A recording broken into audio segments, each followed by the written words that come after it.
What's going on, guys? Welcome back to the Great Outdoors.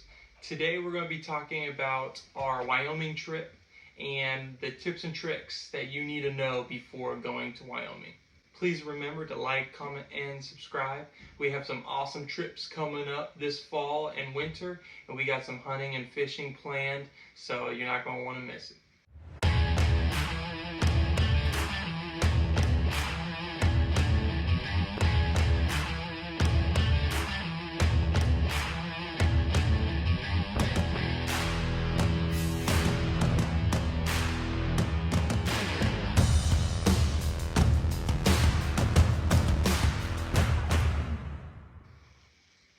Before we get into my 3 tips for hunting in Wyoming, let's look at our most recent hunt there for a cow elk and our top moments that we shared.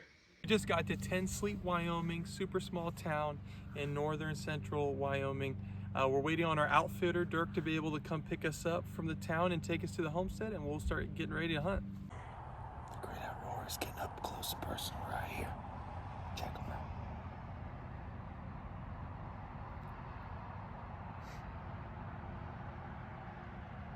We just got to our cabin, checked in with Dirk and the Great Plains Outfitters. Here's how it looks. So we got all of our beds. It's made for a group of hunters, but it's just me. We only need one, so we're gonna just jump from bed to bed and have all our hunting stuff ready to go for tomorrow morning. And got a little fridge, little coffee maker, microwave, our bathroom right here, and our sink and stuff, and our shower. But yeah, this is super awesome, doing dispersed camping and then living in luxury pretty much. It's pretty cool.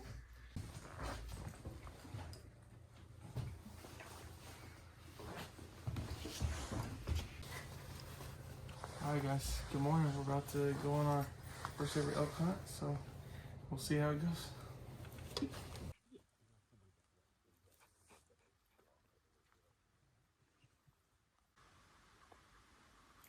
This is day 1 of hunting. We didn't have much luck in the morning. There was a lot of hunters out. It's the first day of the season, so they pushed them off into some private land. We actually got permission from a landowner to hunt the private land that they possibly went into. So right now, we're set up on this ridge line looking into this valley where they probably will go out to feed. It's like 70 degrees out, so that's super high for Wyoming. So we're just gonna wait until it gets a little bit darker. Hopefully they'll move out and feed.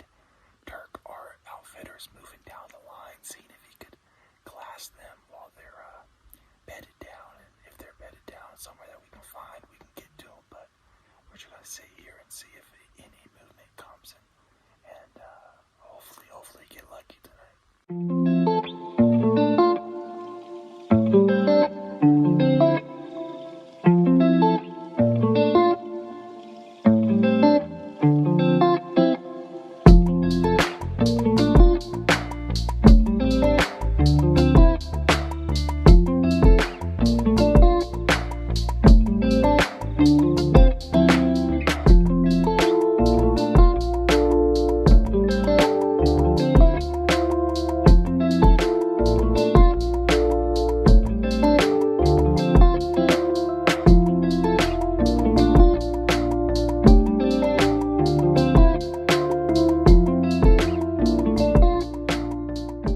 My first tip for hunting in Wyoming is to start accumulating your points. Wyoming has a very weird draw process. They have the special draw, which is more expensive than they have the regular draw.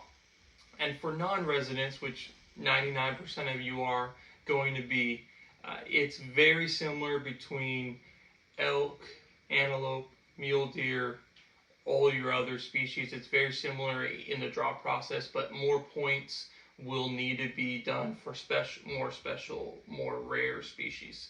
So when you're looking into Wyoming, start accumulating your points, okay?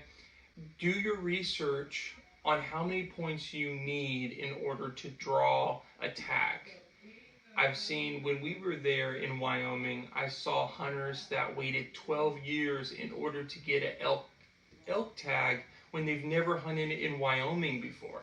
Why would you go to Wyoming to hunt after 12 years without doing any research? And so when I was there, I was able to figure out that there are common or general units that you can draw in 4 years. If you can only use 4 years to get a general unit, which is like I think 10 different units across the state, it's much more likely for you to get an elk, get a bull elk, get a cow elk, whatever you're going for. It will help you out get there sooner. And when you're there, scout around, see all these different options, and do your research through those. My second tip is to find the right guide. I did extensive research on finding a right guide that knew the area and that was going to give me my best possible chance. Now, for my particular unit, I was hunting unit 49, and I didn't have any knowledge on what that unit looked like in the aspect of I've never actually set foot on that unit. For being a non-resident, you really don't know what a unit looks like other than your maps, other than your different apps that you use, different things like that. So actually setting foot on a unit, talking to locals, talking to different guides, talking to other hunters, you kind of get more of a concept of what that unit has to offer. My third tip that I have for you all is to find a unit that has the most public land available. Accessible, easy to get to, and very large for you to be able to hike in, for you to drive in, do whatever you need to do in order to get into your target species. For my particular tag, I was trying to hunt for a cow elk, and this particular unit was very hard to hunt because only a portion of the unit had the Bighorn Mountains in it. And elk, generally speaking, will be only in the mountainous regions.